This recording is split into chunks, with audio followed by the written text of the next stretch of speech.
ভারতের উত্তরপ্রদেশের হাথরাসে একটি ধর্মীয় অনুষ্ঠানে পদদলনে মৃতের সংখ্যা বেড়ে দাঁড়িয়েছে ১২১। এর মধ্যে বেশিরভাগই নারী আর কয়েকটি শিশুও রয়েছে।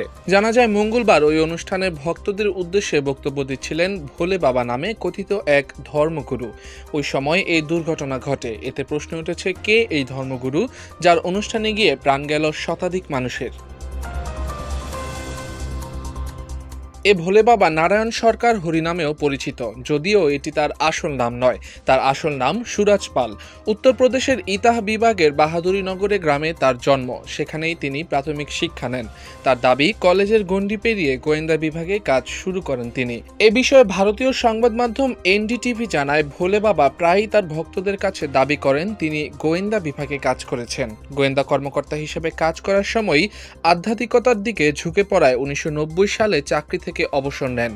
নারায়ণ সরকার হরির অন্যতম বিশেষত্ব হল ভারতের অন্যান্য কথিত ধর্মগুরুর মতো জাফরান রঙের পোশাক পরেন না তিনি। এর বদলে পরেন সাদা স্যুট এবং টাই। এছাড়া তার পছন্দের তালিকায় রয়েছে কুর্তা পায়জামা।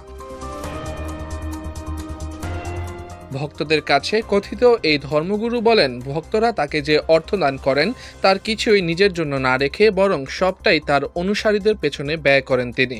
শুধু তাই নয়, নিজেকে ভগবান হরির শিষ্য বলে অভিহিত করেন তিনি। পাশাপাশি দাবি করেন উত্তরপ্রদেশের পশ্চিমাঞ্চলে তার অনেক ভক্ত আছে।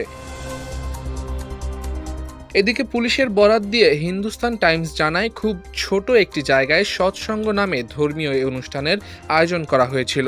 অল্প জায়গায় বহু মানুষের ভিড়ে দম বন্ধ করা পরিস্থিতির সৃষ্টি হয়।